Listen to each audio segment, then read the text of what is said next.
నాకు ఈ అవకాశం ఇచ్చిన తండ్రి అయిన దేవునికి, కుమారుడైన క్రీస్తు నామంలో నా శుభములు వందనాలు తెలియపరుచుకుంటున్నాను.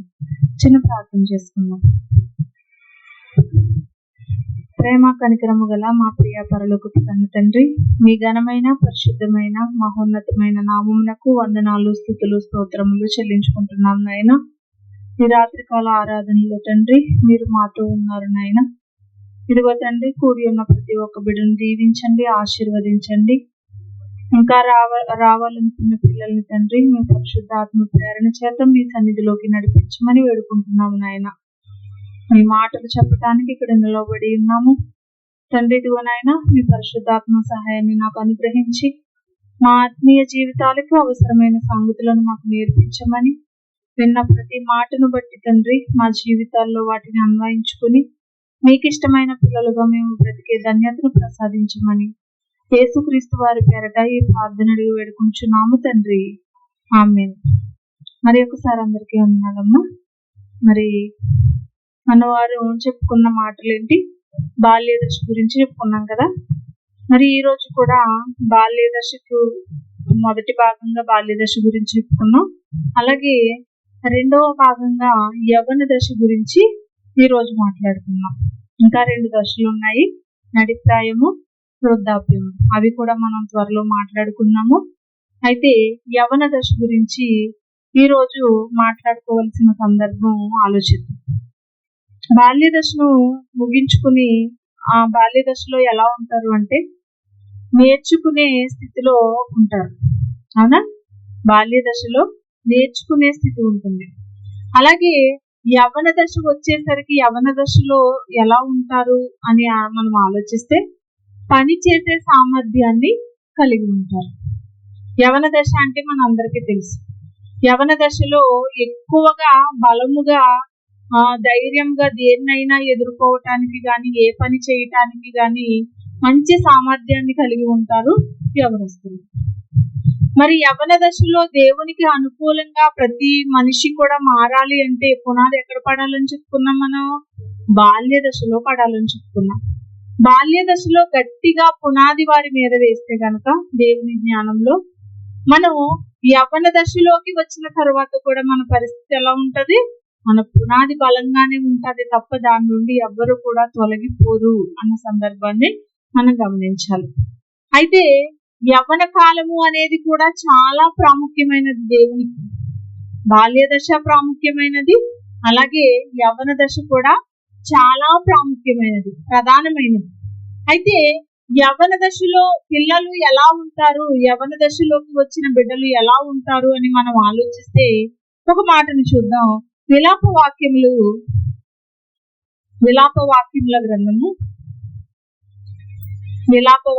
గ్రంథము 3వ అధ్యాయము 27వ వచనం చదవండి.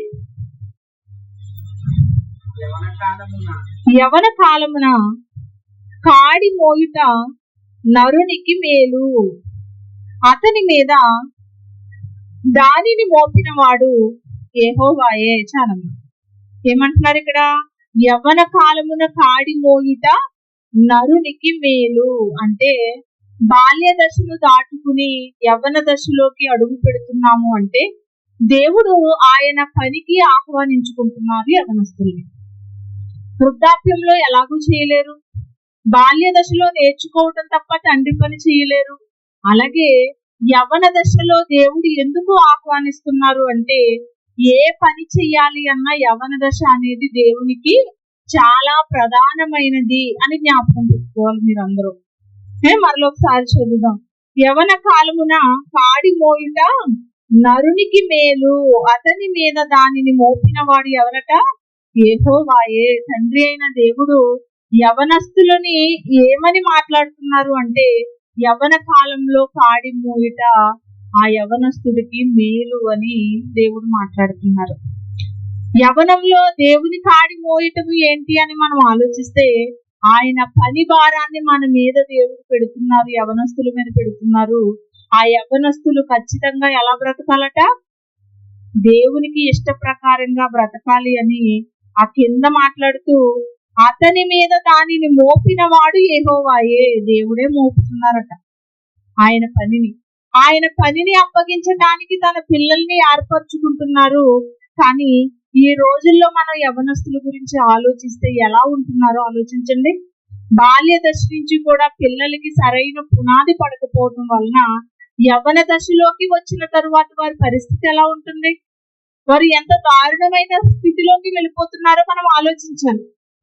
ఈ రోజు యూట్యూబ్ లో ఒకటి చూసాను నేను, ఒక అబ్బాయి ఫోన్ కొనలేదని ఆత్మహత్య చేసుకుని చనిపోయాడు.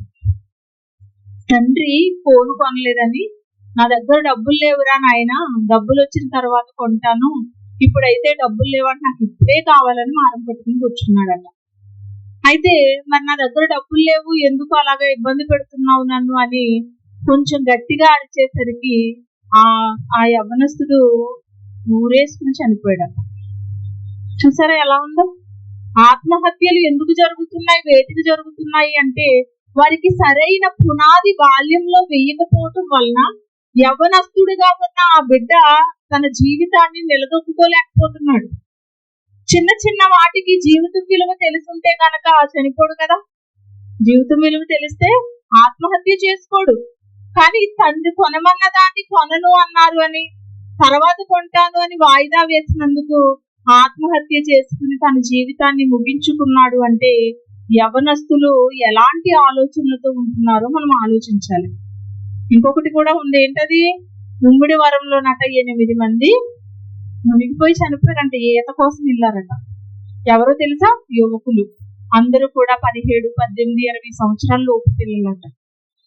ఆ కుటుంబాలు కన్నీరు మున్నీరుగా ఏడుస్తున్నాయి, రోధిస్తున్నాయి. ఆ సముద్రం దగ్గర నుండి నిజంగా వాళ్ళు ఏడుస్తుంటుంటే చాలా బాధ కలిగిందండి. గుండెలు బాదుకుని ఏడుస్తున్నారు.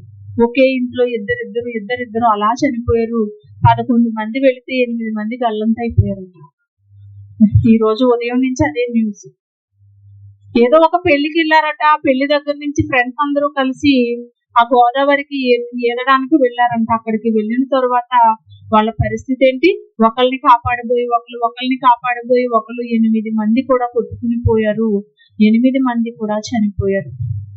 ఎవరు బాధ్యులు దీనికి అని మనం ఆలోచిస్తే భయము భక్తి లేకుండా పెంచిన తల్లిదండ్రులది కాదా? ఈ సమాజం ఎలా ఉంది, మన పిల్లల్ని ఎలా పెంచుతున్నామో ఆలోచించాలి. సమాజాన్ని చూసైనా పిల్లల్ని జాగ్రత్తగా కాచుకోవాల్సిన అవసరం ఉంది. ఆడపిల్లలనే కాదండి కాచుకోవటం, మగ పిల్లల్ని కూడా చాలా జాగ్రత్తగా భద్రంగా కాచుకోవాల్సిన పరిస్థితి వచ్చింది ఈ రోజు సమాజంలో. జాగ్రత్తగా ఆలోచించండి. ఎలాంటి స్థితికి వెళ్ళిపోతున్నారో యవ్వనస్తులు, ఎలా నాశనం అయిపోతున్నారో వాళ్ళ గురించి మరొక మాటను కూడా మనం చూద్దాం. మొదటి యోహాను పత్రిక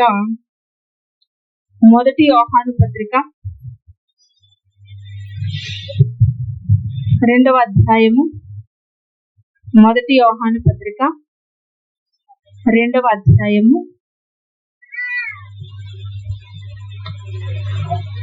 13వ వచనం చూడండి. తండ్రులారా, మీరు ఆది నుండి ఉన్న వానిని ఎరిగి ఉన్నారు గనుక మీకు వ్రాయిచున్నాను. ఇక్కడ చూడండి, యవనస్తులారా, మీరు దుష్టుని జయించి ఉన్నారు గనుక మీకు వ్రాయిచున్నాను. కింద 14వ అధ్యాయంలో 14వ వచనంలో కూడా యవనస్తులారా, మీరు బలవంతులు, దేవుని వాక్యము మీ యందు నిలిచి ఉన్నది, మీరు దుష్టుని జయించి ఉన్నారు గనుక మీకు వ్రాయిచున్నాను అని మాట్లాడుతూ, ఈ లోకమునైనను లోకములో ఉన్న వాటినైనను ప్రేమింపకుడి, ఎవడైనను లోకమును ప్రేమించిన ఎడల తండ్రి ప్రేమ వానిలో ఉండదు. యవ్వనస్తులకి దేవుడు చెప్తున్న మాట ఏంటి?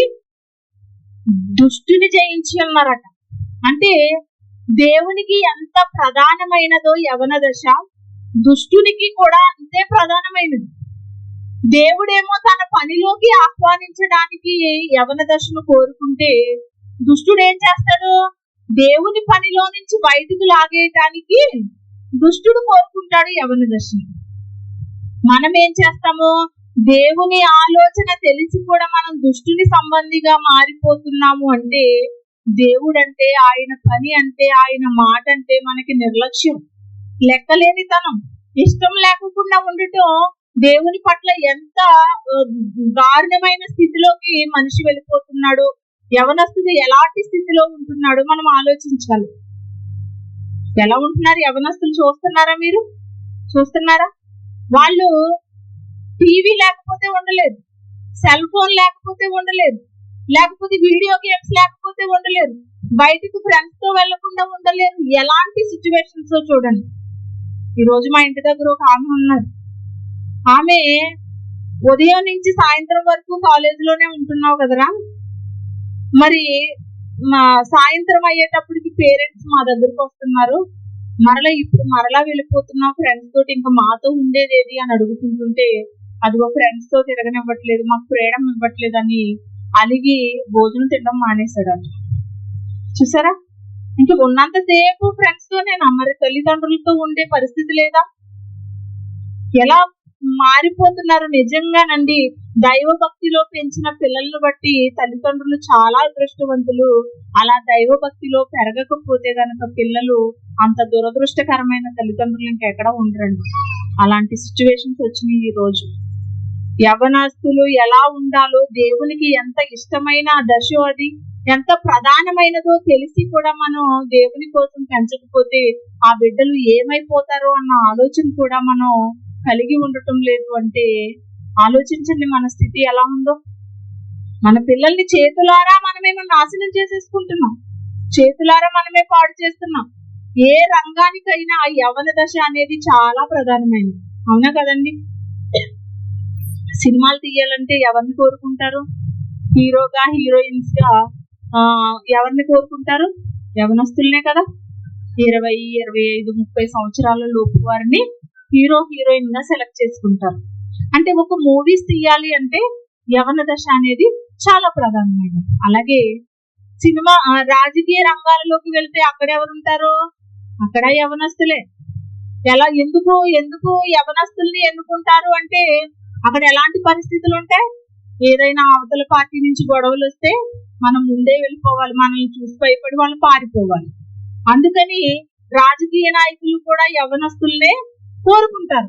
ఏదైనా ఒక గొడవకి వెళ్ళాలి అంటే యవనస్తులు, ఎక్కడికైనా ప్రయాణాలు వెళ్ళాలి అంటే, లేకపోతే ఎవరితోటైనా మాట్లాడాలి అన్న దేనికైనా సరే యవన దశను ఎందుకు కోరుకుంటారు అంటే, యవన దశలో ఎలా ఉంటారంటే వాళ్ళు చాలా ఉజ్జీవంగా ఉంటారు, చాలా యాక్టివ్ గా ఉంటారు. చాలా యాక్టివ్ గా ఉండి వాళ్ళ స్థితి ఎలా ఉంటుందంటే నిజంగా దేనికైనా సరే ఎదురెళ్ళిపోయేటట్టుగా అంత ధైర్యాన్ని కలిగి ఉంటారు. వాళ్ళు సంపూర్ణమైన ఆరోగ్యాన్ని కలిగి ఉంటారు. ఏది తిన్నా రాయించుకోగలరు, ఎక్కడికి ప్రయాణాలు చేసినా అలసిపోరు. అంటే వారి శరీర తత్వము, వారి మైండ్ చాలా ఫాస్ట్ గా ఆలోచిస్తూ ఉంటది అన్నమాట యవన దశ. ఇలాంటి దశని దేవుడు ఎందుకు కోరుకున్నారు అంటే ఆయన పనిలో పరుగులు పెట్టాలి. బాల్య దశలో దేవుని పని ఎలాగో చేయలేరు కదా, చేయగలరా? నేర్చుకోవడం తప్ప చేయడం తెలియదు వారికి. కానీ యవన దశ వచ్చేటప్పటికి దేవుని పని చేసే అవకాశం దేవుడు అనుగ్రహిస్తున్నప్పుడు మరి యవన దశని కూడా లోకం కోసం ఖర్చు పెడితే ఆ యవనస్తుల పరిస్థితి ఏమైపోతుంది చెప్పండి? మనకు తెలుసు, నారాయణ కాలేజ్ అధినేత తెలుసు కదమ్మా. వాళ్ళ కుమారుడు ఒక 3-4 సంవత్సరాల క్రితం చనిపోయాడు. 200 పైన స్పీడ్ తో కారు డ్రైవ్ చేసుకుంటూ వస్తే ఆ కారు ఎలా వెళ్తుంది? అసలు రోడ్డు మీద వెళ్తుందా? అంత స్పీడ్ గా వచ్చి అక్కడ డివైడర్ ని కొట్టగానే మొత్తం నుజ్జు అయిపోయింది. ఆ యవనస్తుడి బాడీ కూడా నుజ్జు అయిపోయింది. మరి ఆ ఆస్తికి, ఆ సంపదకి, అతను సంపాదించిన వాటన్నిటికీ కూడా ఒక్కగానొక్క వారసుడట. అలాంటి వారసుడికి ఏం అలవాటు చేశారు? Luxury life. అలాంటి లైఫ్ అలవాటు చేయటం వల్ల ఎక్కడికి వెళ్ళిపోయారు? చేతులారా ఆ ప్రాణాన్ని పోగొట్టిన వాళ్ళు అవ్వలేదా? పిల్లలకి లగ్జరీలు అలవాటు చేయకూడదండి. మనం ఎంత కష్టపడుతున్నామో మన పిల్లల్ని కూడా ఆ కష్టం విలువ తెలిసేటట్టుగా పెంచాలి. అలా పెంచుతున్నామా? మన పిల్లలు ఏదైనా చిన్న పని చేస్తే కందిపోతారేమో అన్న బాధ, భయం. అందుకనే మేము కష్టపడినట్టు నా పిల్లలు కష్టపడకూడదని వాడిని మంచి ఎడ్యుకేషన్ చదివిస్తున్నాను అంటారు, మంచి ఎడ్యుకేషన్ వాడికి ఇప్పిస్తున్నాను అంటారు. అంటే పిల్లల్ని కష్టపెట్టడానికి ఇష్టపడను, కానీ అలా కష్టపెట్టకపోతే వాళ్ళు మన మాట వినరు అని. అందుకే దేవుడు అంటున్నారు, పిల్లల్ని మీరు ఏం చేయాలంట? గద్దించాలంట. బెత్తముతో వారికి సమాధానం చెప్పాలి. అలా చెప్పినప్పుడే కదా వారు మన మాట వింటారు. కొడితే ఏమైపోతాడు బాబోయ్, ఏం చేసేసుకుంటాడు అన్న భయం పట్టేసుకుంటుంది ఈ రోజు తల్లిదండ్రులకి. ఏదైనా మాట అంటే ఏమైపోతాడు అన్న భయం ఎందుకు తల్లిదండ్రులకి పట్టుకుంటుంది అంటే, బెదిరిస్తున్నారు తెలుసా పిల్లలు.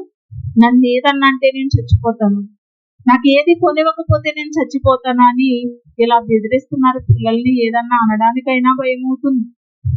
ఇది వరకు సరైన మార్కులు రాకపోతే అమ్మా నాన్నకి చెప్పటానికి భయపడిపోయి గజగజ వణికిపోయి అమ్మా నాన్న తిడుతుంటే ఏడుస్తూ ఏడుస్తూ ఏడుస్తూ అన్నం తినడం మానేసి అలాగే ఉండేవారు. ఇప్పుడు మార్కులు రాకపోయినాయి అని అమ్మా నాన్న ఏదన్నా అంటే ఎక్కడ ఏమైపోతారా అని భయం. ఏమీ అనలేకపోతున్నారు. ఒకవేళ అంటే ఏం చేసేసుకుంటాడో అన్న భయం. తిరిగి ఏ చిన్న మాట అంటే ఏమైపోతాడో అన్న భయంతో పిల్లల్ని ఏమీ అనకపోవటం వలన ఏదో ఒక మాట ఊరుకుంటారు కదా, నా పని ఏదో నేను చేసుకోవచ్చు అన్నట్టుగా ఆ పిల్లలు తయారవుతున్నారండి. చాలా జాగ్రత్తగా కాపాడుకోవలసిన అవసరత ఉంది యవనస్తుల్ని. దేవుని కోసం ఎంత వినియోగించాలో అంత వినియోగించండి దేవుని పనికి. దేవుని పనిలో యవనస్తులు ఎందుకు కావాలని దేవుడు కోరుకుంటున్నారు అంటే, సువార్త నిమిత్తం పరుగులు పెట్టేస్తారండి యవనస్తులు.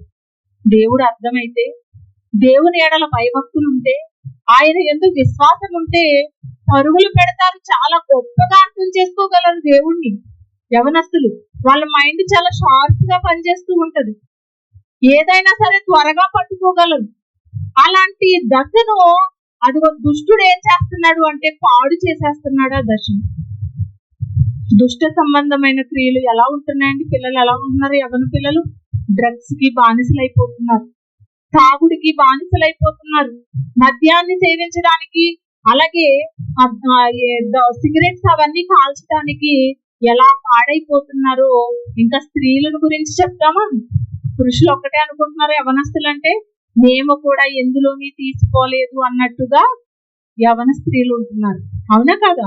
వాళ్ళు కూడా వాళ్ళతో పాటు మేము తాగగలము, మేము దమ్ము కొట్టగలము. ఇలాగా పురుషులతో సమానంగా చెడిపోవటానికి వారు కూడా ముందున్నాము అని వస్తున్నారు అంటే సమాజం ఎంత నాశనం అయిపోతుందో ఆలోచించండి. దేవుని రాకడ దగ్గర పడుతుంది. ఆయన వచ్చే కాలం మనకి తెలియచేస్తున్నారు. మనుషులు ఎలా మారిపోతున్నారో చూస్తున్నారు. సువార్త అట్టడుగుని వెళ్ళిపోతుంది. మరి మన తర్వాత తరము వారు సేవ చేయవలసిన వారు మరి ఎలాంటి స్థితిలోకి వెళ్ళిపోతారో మనకి అవగాహన లేదండి. నిజంగా ఎంత దారుణంగా మారిపోతున్నారు, ఎంత దారుణంగా, ఎలాంటి స్థితికి వెళ్ళిపోతున్నారు. వారి వస్త్రధారణ బాగుండటం లేదు. ఆడపిల్లలది, మగ పిల్లలు మాట వినటం లేదు. రోడ్డు మీద మనం నిదానంగా వెళ్తున్నా యవనస్తులు ఎలా వస్తున్నారు, యువకులు ఎలా వస్తున్నారమ్మా రోడ్ల మీద? భయంగా వెళ్లాల్సిన పరిస్థితి మాది. నాకు చాలా బాగా డ్రైవింగ్ వచ్చు, నేను చాలా నిదానంగా వెళ్తానని అనుకుంటాం కదా మనం. ఎవరో ఒకరు వచ్చి గుద్దేస్తారు. అలాగే అయిందండి మొన్న. అక్కడ కొంతమూరులో స్కూల్ దగ్గర యాక్సిడెంట్ అయితే ఆ అబ్బాయి కారు మీద పడిపోయాడంట, కారు చక్రంలో ఇరుక్కుపోయాడంట. ఆ అబ్బాయి ఇరుక్కుపోయాడన్న సంగతి కూడా తెలియకుండా వీళ్ళ కారులో స్పీడ్ గా వచ్చేస్తున్నారంట. కరెక్ట్ గా మా ఇంటికి వెళ్లే దారిలో ఆ శవం పడిపోయి వీళ్ళ కారు వేసుకుని వెళ్ళిపోయారంట. కొంతమూరు వాళ్ళే, ఒకళ్ళు కాటేరు వాళ్ళు. మొత్తం 4 అబ్బాయిలు ఫుల్లుగా మద్యాన్ని సేవించి వారు ఒళ్ళు తెలియకుండా, వారు విచక్షణ కోల్పోయి, కనీసం వారి మనసు వారు ఆధీనంలో లేకుండా ఎలా తయారైపోయారో చూసారండి. బెంగళూరులో సాఫ్ట్వేర్ జాబ్ చేసుకుంటున్న అబ్బాయి ఉగాదికి వచ్చాడట, ఉగాది పండుగకి. మా అమ్మ నాన్నలతో నేను సెలబ్రేట్ చేసుకోవాలి, పండుగను సెలబ్రేట్ చేసుకోవాలని వచ్చి ఏమైపోయాడమ్మా? శవంగా మారిపోయాడు. ఆ బిడ్డ చనిపోయాడు, 4 దొరికిపోయారు. 2 గుద్దేశారండి, 2. సినిమాకి వెళ్ళి వస్తున్నారంట వాళ్ళు. ఎప్పుడు? మిడ్ నైట్ 2 గంటలకు వస్తున్నారంట ర్యాపిడో బుక్ చేసుకుని. అప్పుడు ర్యాపిడో అతను చనిపోయాడు, ఆ బండి ఎక్కిన అతను కూడా చనిపోయాడు. తీరా చూస్తే వాళ్ళకి ఒక అతనికి పాపం 37 సంవత్సరాలు ర్యాపిడో అతనికి, ఇంకొక యవనస్తుడికి ఏమో 22 సంవత్సరాలు. ఎలా అయిపోతున్నారు చూసారండి? ఉరిపెట్టుకుని చనిపోతున్నారు, ఆత్మహత్యలు చేసేసుకుంటున్నారు. దేనులన్న తూకి చనిపోతున్నారు. ఇలాంటి పరిస్థితి ఎవరు కల్పిస్తున్నారో తెలుసా? దుష్టుడు అనుక్షణం కూడా యవ్వనస్తులు వెంబడే తిరుగుతూ ఉంటాడు. వాళ్ళని ఎలా నాశనం చెయ్యాలి, దేవుని పని చేయకుండా ఎలా చెయ్యాలి అని ఒక కంకణం కట్టుకుని కూర్చున్నాడు దుష్టుడు. దీన్ని గమనించకుండా ఎలాంటి స్థితిలో ఉంటామంటే అలాంటి స్థితిలో యవనస్తులు మారిపోతున్నారు. చూద్దాం, మరొక మాట కూడా చూద్దాం. చూడండి, కీర్తనల గ్రంథము 78వ అధ్యాయము, కీర్తనల గ్రంథము 78వ అధ్యాయము 31వ వచనం. కీర్తనల గ్రంథము 78వ అధ్యాయము 31వ వచనం. దేవుని కోపము వారి మీదికి దిగెను, వారిలో బలిసిన వారిని ఆయన సంహరించెను, ఇశ్రాయేలులో యవ్వనులను కూల్చెను. ఏంటండి ఇక్కడ? ఇశ్రాయేలీల్లో యవ్వనులు చనిపోయారా? ఎందుకు చంపేశారు దేవుడు అని మనం ఆలోచిస్తే ఎంతో ప్రేమించారండి ఇశ్రాయేలీల్ని, మనకు తెలుసు. వారికి అవసరమైన వాటన్నింటినీ పెట్టారు. మన్నాను కురిపించారు, బండ నుండి మధురమైన నీటిని రప్పించారు. ఇంత గొప్పగా దేవుడు వారిని ప్రేమించి చూసుకున్నా కానీ దేవుని మీద తిరగబడిపోతున్నారు వీళ్ళు.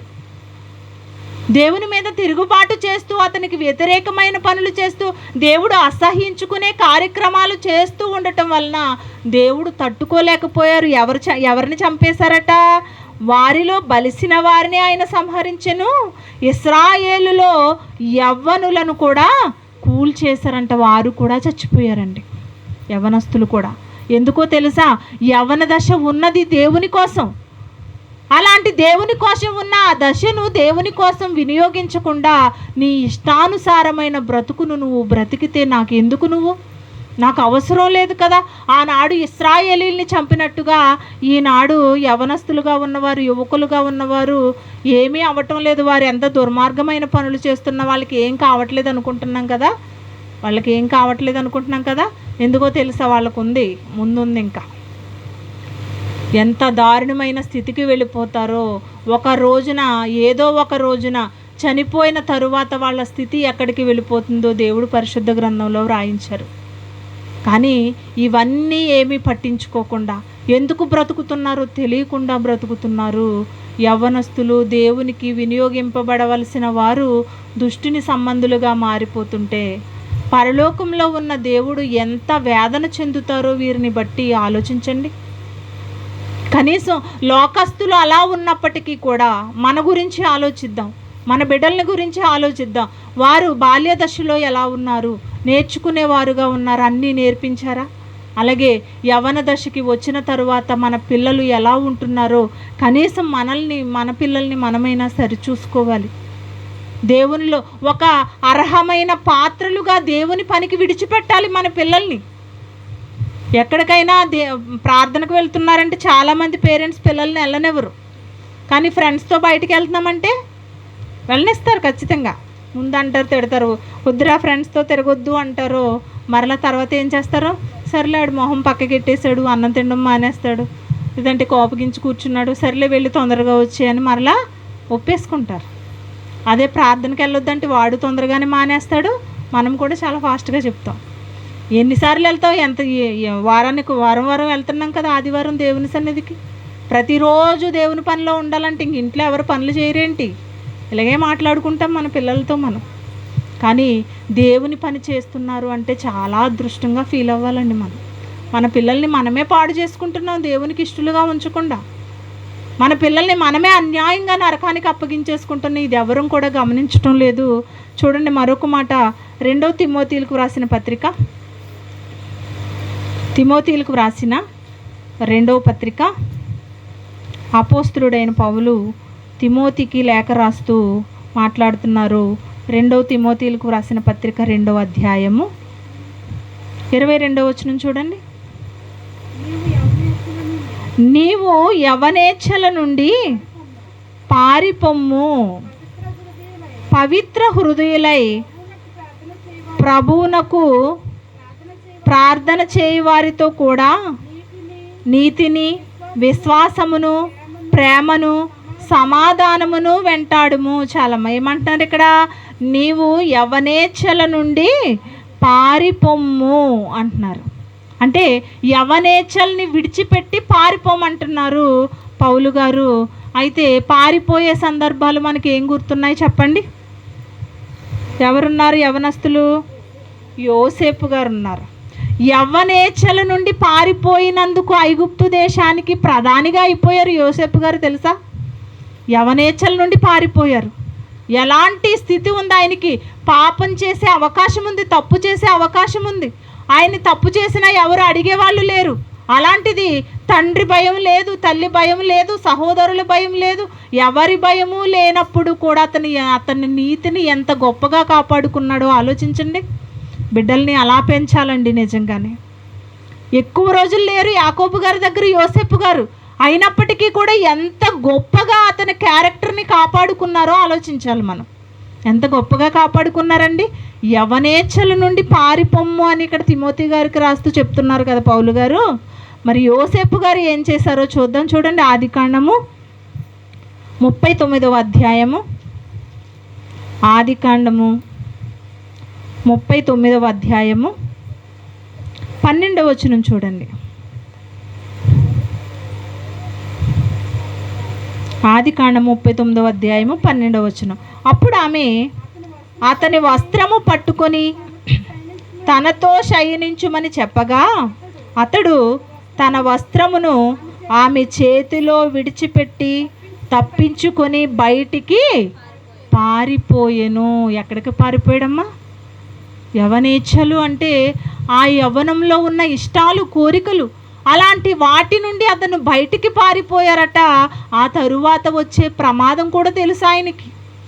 ఆమె ద్వారా వచ్చే నిందలు కూడా యోసేపు గారికి తెలుసు. అయినప్పటికీ కూడా నా దేవునికి విరోధముగా నేను పాపము కట్టుకోలేను, నా యజమానికి నేను అన్యాయం చేయలేను, నిన్ను నా యజమానుడు నాకు అప్పగించలేదు, ఈ ఇంటికి మాత్రమే ఒక అధికారిగా నన్ను నియమించారు అని ఎంత గొప్పగా సంభాషిస్తున్నారో ఆమెతో ఆలోచించండి. ఒక స్త్రీ కనిపిస్తే మగవాళ్ళు బుద్ధి ఎలా ఉంటుందండి? బయట పరిస్థితులు ఎలా ఉంటున్నాయి? స్త్రీలు కూడా అలాగే ఉంటున్నారు, పురుషులు అలాగే ఉంటున్నారు. కానీ పాత నిబంధనలో ఈ భక్తుల జీవితాలని చూస్తే, వారు బ్రతుకు విధానం చూస్తే చాలా ఆనందం కలుగుతుందండి. పోతీఫరు భార్య అతన్ని ఇష్టపడినందుకు, అతన్ని కావాలని కోరుకున్నందుకు అతను విడిచిపెట్టి పారిపోతున్నాడు అంటే దేవుని ఎడల ఎంత భయభక్తులతో యోసేపు గారు ఉన్నారో అర్థం చేసుకోవాలి మనం. పోనీ అతనికి దేవుని గురించి చెప్పటానికి తల్లిదండ్రి దగ్గరున్నారా? 12 సంవత్సరాల తర్వాత అతను వెళ్ళిపోయాడు కదా, అతని తండ్రి దగ్గర నుంచి విడిపోయారు. అయినప్పటికీ కూడా దేవుని ఎడల ఎంత భయభక్తులతో బ్రతికారు. అతని నీతిని విడిచిపెట్టుకోలేదు, అతని యథార్థతను విడిచిపెట్టుకోలేదు, అతని ప్రవర్తనను నాశనం చేసుకోలేదు. ఎంత గొప్పగా కాపాడుకున్నాడండి. అంత గొప్పగా కాపాడుకుని ఎంతో శ్రమలు నోర్చి ఏమైపోయారు? చివరికి ఐగుప్తు దేశానికి ప్రధానిగా మారిపోయారు. అంటే ఎలాంటి స్థితి? రాజు తర్వాత రాజు అంతటి స్థితి యోసేపు గారికి కలిగింది. యోసేపు గారికి కలిగింది. మరి అలాంటి స్థితి నిజంగా ఆ యవనేచ్ఛల నుండి పారిపోకపోతే ఆ యవనస్తుడి జీవితం ఏమైపోతుంది చెప్పండి? ఏమైపోతుంది? అలా పారిపోలేని వాళ్ళ జీవితం కూడా ఉంది, మనకు తెలుసు బాగా. ఎవరు? అది వెరీ గుడ్, తీయండమ్మా. సంసోను. న్యాయాధిపతుల గ్రంథము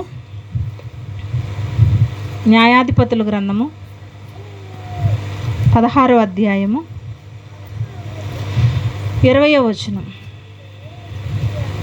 న్యాయాధిపతుల గ్రంథము 16వ అధ్యాయము 20వ వచనం. ఆమె సంసోను, ఫిలిస్తీయులు నీ మీద పడుచున్నారనగా అతడు నిద్ర మేలుకొని ఎప్పటి అట్లు నేను బయలుదేరి విడజిమ్ముకొందుననుకొనెను.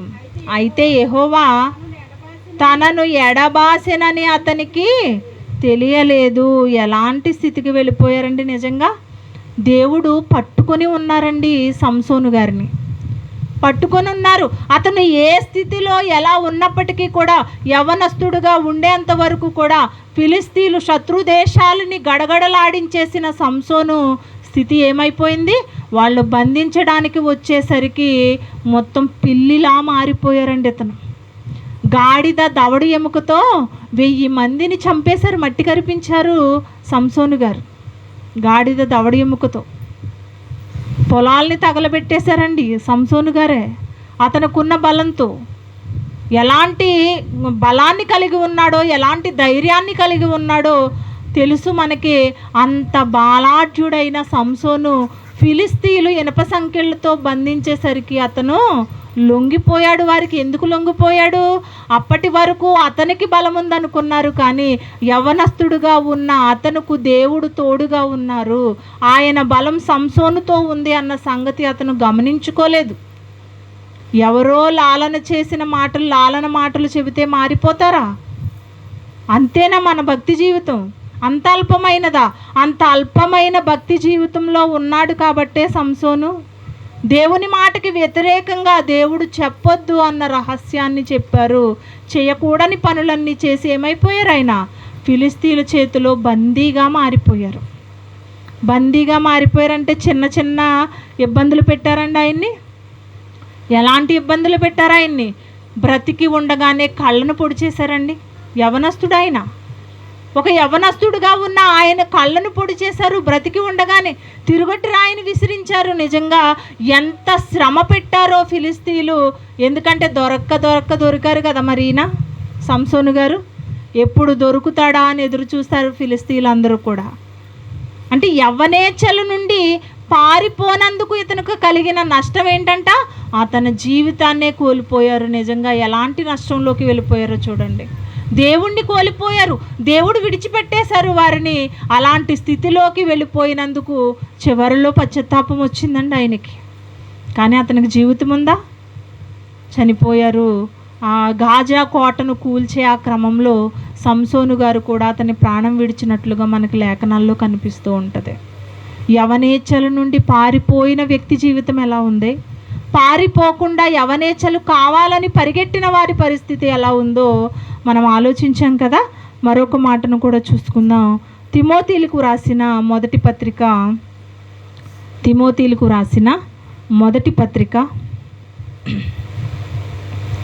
4వ అధ్యాయము. తిమోతీలకు రాసిన మొదటి పత్రిక 4వ అధ్యాయము 12వ వచనం చూడండి. యవనమును బట్టి ఎవడును నిన్ను తృణీకరింపనీయకుము, కానీ మాటలలోను ప్రవర్తనలోను ప్రేమలోను విశ్వాసములోను పవిత్రతలోను విశ్వాసులకు మాదిరిగా ఉండుము. నేను వచ్చు వరకు చదువుటయందును హెచ్చరించుటయందును బోధించుటయందును జాగ్రత్తగా ఉండుము అని చెప్తున్నారండి. ఎలా ఉండాలట? యవ్వనమును బట్టి ఎవడును నిన్ను తృణీకరింపనీయకుము, కానీ యవనస్తుల మాటల్లోనూ యవనస్తుల ప్రవర్తనలోను యవనస్తుల ప్రేమలోను విశ్వాసములోను పవిత్రతలోను విశ్వాసులకు మాదిరిగా ఉండాలట. ఉంటున్నారమ్మా? ఈ లక్షణాలు కలిగిన యవనస్తులు ఎంతమంది ఉంటారు? ఎక్కడుంటారు? విశ్వాసం ఉండదు, ప్రేమ ఉండదు, పవిత్రత ఉండదు. అలాగే మాట్లాడేటప్పుడు స్థిరత్వం ఉండదు. ఎలా పడితే అలా మాట్లాడుతూ ఉంటారో, వ్యర్థమైన మాటలు మాట్లాడుతూ ఉంటారు. దేవుడు అసహించుకునే కార్యక్రమాలు చేస్తూ ఉంటున్నారు. యవ్వన దశ నాకు చాలా ప్రధానమైనది కదా, ఇలాంటి దశను ఎందుకు నాశనం చేస్తున్నారు అని దేవుడు అనుక్షణం కూడా బాధపడుతున్నారండి. తల్లిదండ్రులు మనకు చెబుతున్నారు, దేవుడు ఇదిగో నీ బిడ్డల్ని బాల్య దశలో నుంచి నేర్పిస్తున్నావు కదా, వారికి యవ్వన దశ వచ్చేసరికి నా పనిలోకి నేను నా బిడ్డను ఆహ్వానించుకుంటున్నాను. నా పనికి వారిని పంపించాలి, నా మీద శ్రద్ధ కలిగించాలి, నా మీద ప్రేమ కలిగించాలి, నా ఎడల భయభక్తులు నేర్పించాలి అని చిన్నప్పుడే చెప్పారు కదా దేవుడు. బాల్య దశలో ఉన్నప్పుడే చెప్పారు కదా.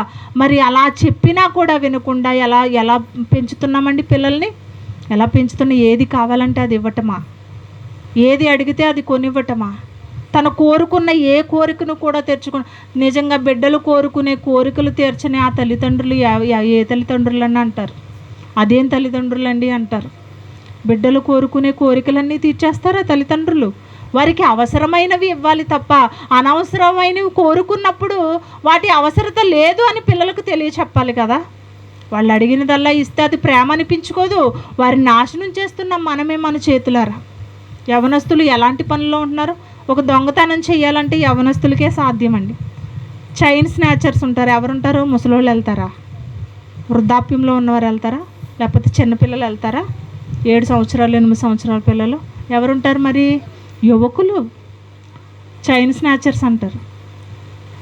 మొన్నటి వరకు మనకి కొంతమూరు, రాజమండ్రి ఆ ప్రాంతాల్లో రాత్రులు ఎవరు కూడా ఒంటరిగా వెళ్ళొద్దు, చైన్ స్నాచర్స్ ఉంటున్నారు అని ఇంకా బ్లేడ్ బ్యాచ్లు ఉన్నాయి.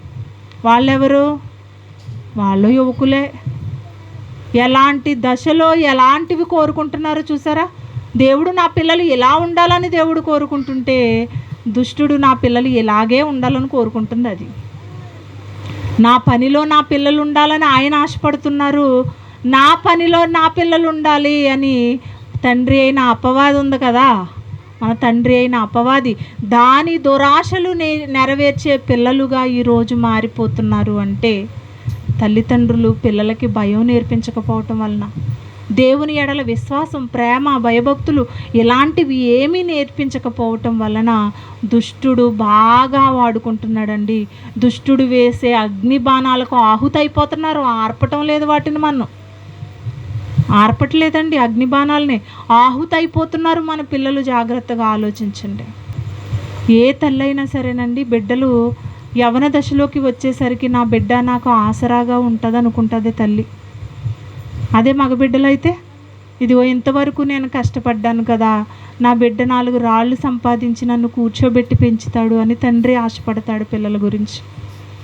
కానీ ఇలాంటి ఆశలు నెరవేర్చే పిల్లలుగా అయితే లేరండి యవనస్తులు. నెరవేర్చేవారుగా ఉన్నారా? ఆడబిడ్డలు మాట వినటం లేదు, మగపిల్లలు మాట వినటం లేదు. ఇంకా తల్లిదండ్రులు ఏమైపోవాలి? ఆయన కావాలని కోరుకున్నారు కదా, మరి దేవుడు ఏమైపోవాలి చెప్పండి? యవన పిల్లలను బట్టి ఎంత ప్రధానమైనదో అంత ప్రమాదకరంగా మార్చేసిందండి యవన దశ అపవాది. మనం గమనించుకోవటం లేదు. ఎలాంటి స్థితిలోకి మనిషిని తీసుకెళ్ళిపోతుందో, ఎలాంటి నాశనానికి తీసుకుని వెళ్ళిపోతుందో మనం గమనించటం లేదు. అంత ప్రధానమైన దశని దుర్వినియోగపరిచేస్తుంది అపవాది. దీన్ని గమనించటం లేదు ఎవరు కూడాని. చివరిగా ఈ మాట చూసుకుందాం చూడండి. కీర్తనల గ్రంథము 119వ అధ్యాయము 9వ వచనం. కీర్తనల గ్రంథము 119వ అధ్యాయము 9వ వచనం. యవనులు దేని చేత తమ నడతను శుద్ధి చేసుకొందురు? తమ నడతను శుద్ధిపరచుకొందురు నీ వాక్యమును బట్టి దానిని జాగ్రత్తగా చూచుకొనుట చేతనే కదా అంటున్నారు. చాలమ్మ ఏమంటున్నారు? యవనస్తులంట దేని చేత? వాక్యం చేత శుద్ధిపరచుకోవాలంట తమ హృదయాన్ని. వాక్యం చేత శుద్ధిపరచుకుని నీ వాక్యమును బట్టి దానిని జాగ్రత్తగా చూచుకొనుట చేతనే కదా అంటే, వాక్యాన్ని బట్టే హృదయం మారుతుంది యవనస్తులది. యవ్వనంలో ఒక బలమైన పునాది వారికి పడితేనండి, చచ్చిపోయేంత వరకు దేవుణ్ణి విడిచిపెట్టరు. తెలుసండి? దేవుని ఆలోచనల్ని మన పిల్లలకి నేర్పించాలి. దేవుడు లేకపోతే నేను ఉండలేను అన్నంత పిచ్చి పిల్లలకి నేర్పించాలి దేవుని పట్ల. మరి అలాంటి ప్రేమ ఉంటుందా మనకి దేవుని పట్ల? అమ్మంటే ఇష్టం, నాన్నంటే ఇష్టం, తోబుట్టువులంటే ఇష్టం, ఫ్రెండ్స్ అంటే ఇష్టం, బంధువులంటే ఇష్టం. మరి దేవుడు? ఆయన ఇష్టం ఉన్నా లేకపోయినా ఆయన ఏం పట్టించుకోరులే అని వదిలేస్తూ ఉంటాం మనం. నాకు దేవుని తర్వాతే అందరూ అన్నంత స్థితికి మన పిల్లల్ని మనం తీసుకురావాలి. దేవుని కోసం మన పిల్లలు పెరుగుతూ ఉంటే, వారు నిలబడి వాక్యం చెప్తూ ఉంటే, వారు నిలబడి పాటలు పాడుతూ ఉంటే తల్లిదండ్రులుగా ఎంత సంతోషం అండి. దేవుడేమీ చెడగొట్టేమనట్లేదు కదా పిల్లల్ని. మంచి భవిష్యత్తు వారికి ఇవ్వాలి. వాక్యాన్ని బట్టి అంటున్నారు ఇక్కడ, యవ్వనులు దేని చేత తమ నడతను శుద్ధిపరచుకుందురు? నీ వాక్యమును బట్టే కదా. నీ వాక్యాన్ని బట్టే కదా మన పిల్లల హృదయాల్ని మనం శుద్ధి చేసేది. లేకపోతే బయట లోకంలో ఉన్న మాటలను ఏమన్నా తీసుకొచ్చి చెప్తే పిల్లలు మారుతారమ్మా? మారరు కదా. కానీ ఏం చెప్పి నడిపిస్తున్నాం మన పిల్లల్ని? ఇదిగో నువ్వు భవిష్యత్తులో గొప్పగా చదువుకోవాలి, మంచి డాక్టర్ అయిపోవాలి నువ్వు. లేకపోతే యాక్టర్ అవ్వాలి, నువ్వు మంచి డాన్సరు కావాలి అని, మంచి ఆటగాడు కావాలి, స్పోర్ట్స్ మ్యాన్ అవ్వాలి అని ఇలా కోరుకుంటూ ఉంటాం మన పిల్లల్ని. ఎప్పుడు లోకం గురించి కాదండి మన పిల్లలకి నేర్పించాల్సింది, దేవుని గురించి నేర్పించాలి, పరలోకం గురించి నేర్పించాలి. యవ్వనస్తులకి దేవుని పని చేయాలి విస్తృతంగా. ఇదిగో మీ దశ దేవునికి చాలా ప్రధానమైనది, ఈ దశలో ఉన్నతమైన దేవుని పనులు మీరు చెయ్యాలి అని మన పిల్లలకి మనమే చెప్పాలండి, మనమే చెప్పాలి. మనం చెప్పుకోకుండా ఉంటే ఎవరు చెప్తారు చెప్పండి? మన బిడ్డల భవిష్యత్తు వాళ్ళ బాధ్యత మనం తీసుకోకపోతే బయట వాళ్ళు వచ్చి తీసుకుంటారా? బయట వాళ్ళకి ఏం పని అండి మన పిల్లల భవిష్యత్తు? నిజంగా బయట వాళ్ళు ఏమనుకుంటారో తెలుసా? ఆ కుటుంబం నాశనం అయిపోవాలని కోరుకుంటారు, వాళ్ళ బిడ్డలు నాశనం అయిపోవాలని కోరుకుంటారు, వాళ్ళు బాగుపడకూడదని కోరుకుంటారు. అంతే తప్ప బాగుపడాలని ఎవరు కోరుకోరు కదా. మన బిడ్డ నాశనం అయిపోయినా పాడైపోయినా ఇరుగు పొరుగు వాళ్ళు ఏమనుకుంటారో తెలుసా? మా బాగా జరిగింది, వాళ్ళకి అలాగే జరగాలనుకుంటారు. ఎప్పుడు అలా కోరుకోకూడదండి. మనకి ఇష్టం లేని మనుషులైనా, మనల్ని శత్రువులుగా చూస్తున్న వారైనప్పటికీ కూడా అందరినీ ప్రేమించాలి, అందరూ బాగుండాలని కోరుకోవాలి. మరి అలా బాగోవాలని కోరుకోవాలి అంటే ఆ ఆలోచన ఎవరిదై ఉండాలి? దేవుని ఆలోచన ఉన్నవారే అలా కోరుకుంటారు. మరి ఆయన ఆలోచన లేకపోతే కోరుకోగలమా? అవతల వాడు నాశనం అయిపోతే ఎంత ఆనందమో, చేతులు తెగ గుద్దుకుంటాం మనం. మా బాగా అయ్యింది, మా బాగా అయ్యింది, మా బాగా అయ్యింది. ఎంత వెటకారం, ఎంత వ్యంగ్యంగా మాట్లాడుకుంటామో అవతల వాళ్ళ గురించి ఆలోచించండి. దేవుని ఆలోచన కాదది. యేసుక్రీస్తు వారు యవనస్తుడండి. నేను గురించి చెప్పి ముగిస్తాను. యేసుక్రీస్తు వారు ఎలా బ్రతికారండి? ఆయన ఎన్ని సంవత్సరాలు బ్రతికారు? మంచి యవ్వనంలో ఉన్నప్పుడు చనిపోయారండి. ఆయన యవనస్తుడుగా ఉన్నప్పుడు 33.5 సంవత్సరాలకే పరలోకాన్ని దక్కించేసుకున్నారు ఆయన. మరి మనకు దేవుడిచ్చిన ఆయుష్కాలం 60, 70, 80 సంవత్సరాల జీవిత కాలాన్ని దేవుడు మనకి ఇస్తుంటే పరలోకాన్ని ఎప్పటికి సంపాదించుకుంటున్నాం చెప్పండి? ఎప్పటికీ సంపాదించుకోవటం లేదు. యేసుక్రీస్తు వారు 33.5 సంవత్సరాలకి పరలోకాన్ని దక్కించుకున్నారు. ఆయన దేవుని కుమారుడండి. ఆయనకి కాకపోతే ఎవరికి ఇస్తారు పరలోకం అనుకుంటారా? దేవుని కుమారుడిగా బ్రతికారండి ఆయన ఈ లోకంలో. మనుష్యుడిగా, రిక్తునిగా తన్ను తాను తగ్గించుకొని మనకి ఎలాంటి బాధలు అయితే కలుగుతాయో అంతకంటే ఎక్కువ బాధల్ని యేసుక్రీస్తు వారు భరించారు. 33.5 సంవత్సరాలకి పరలోకం చేరిపోయారు అంటే ఎంత గొప్పగా తన యవ్వన జీవితాన్ని కాపాడుకున్నారు యేసుక్రీస్తు వారు. తన బాల్య దశలో ఎంత గొప్ప పునాది పడిందో, యవ్వన దశలో ఎంత గొప్పగా మారిపోయారో మనం ఆలోచించాలి. ఆయన్ని బట్టి మనమేం ఆలోచిస్తామో మన పిల్లల్ని. చాలామంది యవనస్తులు వేటికి వెళ్ళడానికి ఇష్టపడతారు చెప్పండి? పెళ్ళిళ్ళకి వెళ్ళడానికి ఇష్టపడతారు, అవునా? ఫంక్షన్స్కి వెళ్ళడానికి, లాంగ్ డ్రైవ్ చేయడానికి, ఇలాంటి వాటిని ఎక్కువగా ఇష్టపడుతూ ఉంటారు. ఎందుకు ఇష్టపడతారు? అందులో ఎంజాయ్మెంట్ ఉంటుంది, సాటిస్ఫాక్షన్ ఉంటుంది, సంతోషం, ఆనందం, ఇలాంటివన్నీ కూడా కోరుకుంటారు లోకంలో. పెళ్ళిళ్ళ దగ్గరికి వెళితే అక్కడ ఎలాంటి పరిస్థితులు ఉంటాయో మనకు తెలుసు. ఒక చావు దగ్గరికి వెళ్ళడానికి ఇష్టపడరు పిల్లలు, యవనస్తులు. అక్కడికి మేము వెళ్ళేది ఏంటనుకుంటారు, మాకు సంబంధం ఏంటనుకుంటారు. మనకి సంబంధం లేని వాటిని అసలు పట్టించుకోం. కానీ సంబంధం ఉన్నాయి అనుకుని ఏం చేస్తారు? లోకంలో కలిసి తిరుగుతూ ఉంటారు పిల్లలు. ఫ్రెండ్స్ మన మంచి కోరుకునే వాళ్ళు కాదండి. చాలామంది పిల్లలు ఫ్రెండ్స్ అందరూ మంచి కోరుకునే వాళ్ళు కాదు. ఒక మంచివాడు చెడ్డవాళ్ళ దగ్గరికి వెళితే చెడ్డవాళ్ళ మారిపోతాడు. కానీ ఒక చెడ్డవాడు మంచి వాళ్ళలోకి వస్తే ఆ చెడ్డవాడే మంచి వాళ్ళని మరలా మార్చేస్తాడు చెడ్డవాడుగా. అవునా కదండి? మొన్న అన్నయ్య గారు ఒక మాట చెప్పారు. ఒక ఫ్రూట్ ఉంది, చెర్రీ ఫ్రూట్ ఉంది, దాన్ని పక్కన ఇంకొక చెర్రీ ఫ్రూట్ పెట్టారంట. ఏ ఫ్రూట్ పెట్టారు? ఒక కుళ్ళిపోయిన పండుని ఆ చెర్రీ ఫ్రూట్ దగ్గర పెట్టడంతో ఒక 2-3 రోజులకి ఇది కూడా కుళ్ళు పట్టి పాడైపోయింది. అంతే కదా? మనం కూడా అనుకుంటాం ఆనియన్స్ ఆడవాళ్ళకి మనకు తెలుసు కాబట్టి. కుళ్ళిపోయిన ఆనియన్ మంచి ఉల్లిపాయల్లో పెట్టండి, మిగతా ఏమవుతాయి? ఇంకా ఆ వాసన భరించలేమండి. నిజంగా అన్నీ కుళ్ళిపోతాయి, ఒకటి కాదు మరలా. అందుకనే కుళ్ళిన దాన్ని చూసి మనం వెంటనే దాన్ని తీసి పారేస్తాం. మన పిల్లల్ని కూడా అలాగే చేస్తున్నామండి. కుళ్ళు పట్టిన ఈ సమాజంలోకి పంపిస్తున్నాము. మన బిడ్డలు కూడా అదే విధంగా మారిపోతున్నారు. అది మాత్రం ఎవ్వరూ గమనించటం లేదు. యవన దశ ఎంత ప్రధానమైనదంటే యేసుక్రీస్తు వారి దగ్గరికి ఒక యవనస్తుడు వచ్చాడు. ఏమంటున్నారు? సద్బోధకుడా, నిత్య జీవానికి వెళ్ళాలంటే నేను ఏం చేయాలి అని అడుగుతున్నాడు యవనస్తుడు. యేసుక్రీస్తు వారు ఏమన్నారు? ఇదిగో ఈ ఆజ్ఞలు పాటించు, నువ్వు ఇవన్నీ అబద్ధం ఆడకూడదు, తల్లిదండ్రులను సన్మానించాలి, దేవుణ్ణి ప్రేమించాలని ఎన్నో కొన్ని ఆజ్ఞలు చెప్పారు యేసుక్రీస్తు వారు. చెప్పినప్పుడు అయితే నీకు ఇవన్నీ చిన్నప్పటి నుండి నేను పాటిస్తూనే ఉన్నాను అంటున్నారు. ఎవరో? యవనస్తుడు. నిజంగా ఎంత గొప్పగా పెరుగుంటాడు చూడండి. చిన్నప్పటి నుండి అబద్ధం ఆడలేదంట, నరహత్య చేయలేదంట, వ్యభిచరించలేదంట, తల్లిదండ్రుల్ని సన్మానిస్తూ వచ్చారంట. ఎంతో నీతిగా యథార్థంగా బ్రతికిన ఆ వ్యక్తి మరి నీవన్నీ నేను చిన్నప్పటి నుంచి పాటిస్తున్నాను ప్రభువా అని యేసుక్రీస్తు వారితో చెప్తే అప్పుడు క్రీస్తు వారు ఒక మాట అన్నారు. ఏం మాట? నీకొకటి కొదువుగా ఉందట. ఏంటా కొదువుగా ఉన్నది? నువ్వు ధనవంతుడువు కదా, నీ ఆస్తిని అమ్మి పేదలకు పంచిపెట్టి నువ్వు వచ్చి నన్ను వెంబడించు అన్నారు. ఇవన్నీ పాటిస్తున్న వాడికి ఆస్తి అమ్మి పేదలకు ఇవ్వటం పెద్ద కష్టమేమీ కాదు కదా.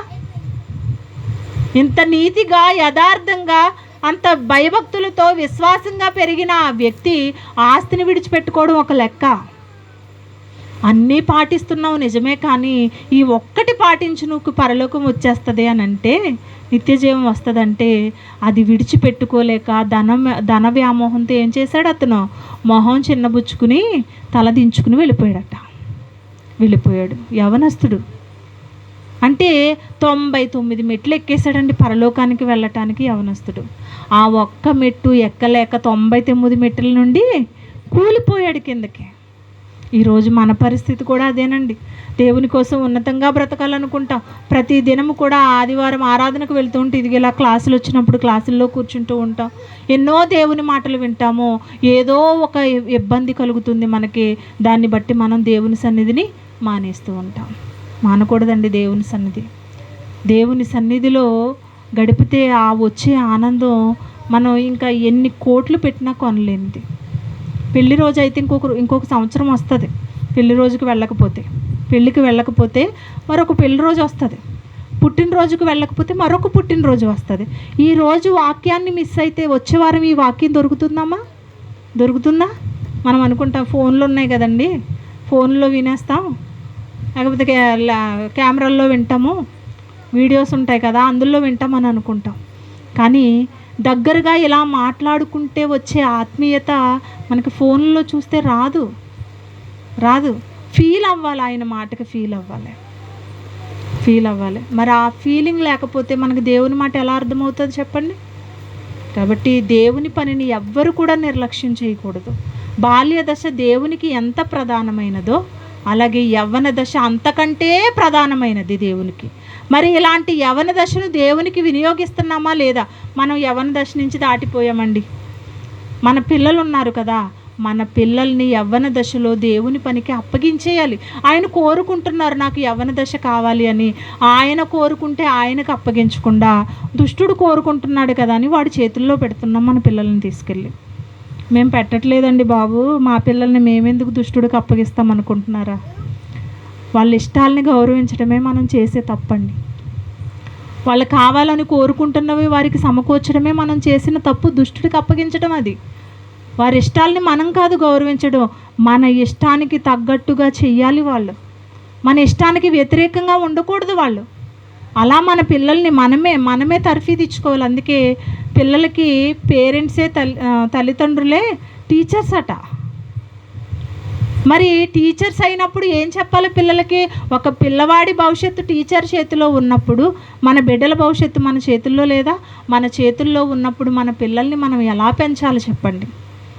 యవ్వన దశలో ఎంత గొప్పగా పనిచేస్తారో చూడండి.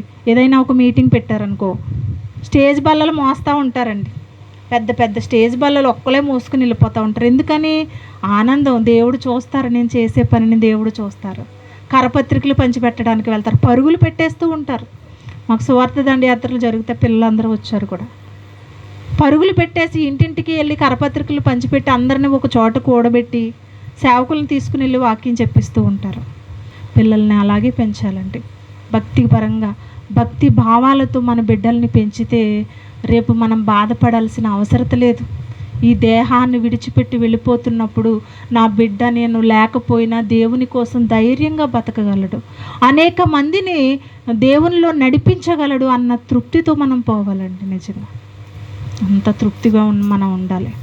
యవనస్తులు, ఒక అతల్య ఉంది, మనకు తెలుసు, మొన్న ఒకసారి చెప్పుకున్నాం. అతల్య ఏం చేసింది? తన కుమారుణ్ణి దుర్మార్గుడిగా పెంచిందట. దుర్మార్గుడిగా.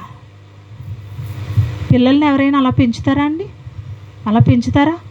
బయట సమాజంలో ఒక మంచి పేరు కలిగి ఉండాలిరా నువ్వు అని చెప్పాల్సిన తల్లి ఒక దుర్మార్గమైన పనులు చేయిస్తూ దుర్మార్గుడిగా తన బిడ్డను పెంచింది అంటే ఆ బిడ్డ పట్ల తల్లికి ప్రేమ ఉన్నట్ట లేనట్ట అండి?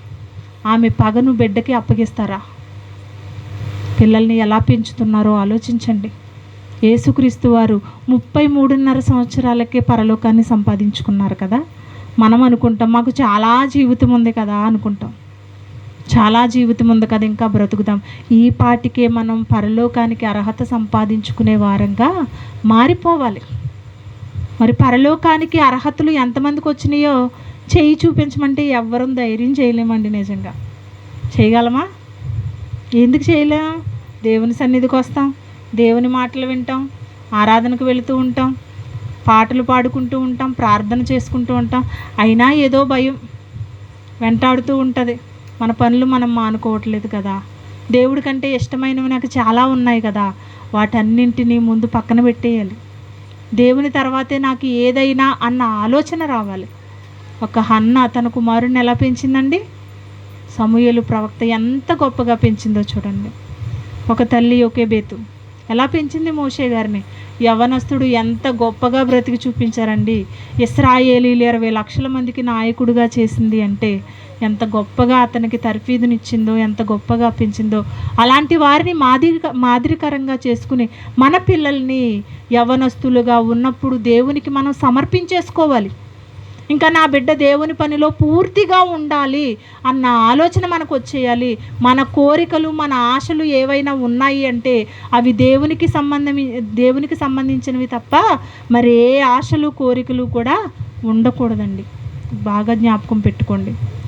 బయట సమాజంలో కోరికలు కాదు తీర్చడం, అవి తీరకపోయినా పర్వాలేదు, కానీ వాక్యంలో నా బిడ్డ ఉన్నతంగా ఎదగాలి, ఒక గొప్ప సేవకుడిగా నేను సమాజానికి అప్పగించాలి, అనేక మందికి సువార్త ప్రకటించాలి, నా బిడ్డ ద్వారా అనేక మంది పరలోకానికి వెళ్ళేటట్టుగా నా బిడ్డ వారిని రక్షణలోకి తీసుకురావాలి అని ఇంత గొప్ప పునాది వారికి చిన్నప్పటి నుంచే ఒక బలమైన పునాది వారిలో వేస్తే వారు పెద్దవాళ్ళైనా నడిప్రాయంలోకి వచ్చిన, వృద్ధాప్యంలోకి వచ్చిన ఆ మాటల నుండి ఎప్పటికీ కూడా తొలగిపోరు. అమ్మా నాన్న నడిపించిన బాటలోనే ఆ పిల్లలు నడుస్తూ ఉంటారు. దేవుణ్ణి ప్రేమించిన వారు అందరినీ ప్రేమిస్తారండి. దేవుని ప్రేమ లేనివాడు తల్లిదండ్రులను కూడా లెక్క చేయడు. వాడి గురించి వాడే తప్ప ఇంకా మిగతా వాళ్ళు చుట్టుపక్కల ఎవరున్నా నాకు సంబంధం లేదంటారు. అలాంటి స్థితికి వెళ్ళిపోతుందండి సమాజంలో జరుగుతున్న వాటిని చూసి మన పిల్లల్ని మనమే జాగ్రత్త పరుచుకోవాలి, మన పిల్లల్ని మనమే భద్రపరుచుకోవాలి. వారికి ఇష్టమైన పనులు ఏమైనా ఉండాలి అంటే అవి వాక్య సంబంధమైన పనులు తప్ప మరి ఏ పనులు కూడా వారికి ఉండకూడదు. యవన దశ దేవునికి ఎందుకు ప్రధానమైనదని చెప్పుకున్నాం? యవన దశలోనే ఉన్నతంగా దేవుని పని చేయగలడు. తరువాత వృద్ధాప్యం వచ్చిన తర్వాత ఏమీ చేయటానికి ఉండదు. మనం యవన దశలోనే మన జీవితాన్ని దేవునికి సమర్పించేసుకోవాలి. పరలోకాన్ని సంపాదించుకునే ఆ స్థితి యవన దశలోనే మనం కల్పించేసుకోవాలి. అలాంటి స్థితి గనక లేకపోతే తల్లిదండ్రులుగా మనం ఫెయిల్ అయిపోయినట్టేనండి. కాబట్టి మన పిల్లల విషయంలో జాగ్రత్తగా ఉంటూ యవన దశలో దేవుడికి అప్పగించి మన పిల్లల్ని ఉన్నతంగా దేవునిలో పెంచాలని కోరుకుంటూ ఈ మాటలు ముగిస్తున్నాను.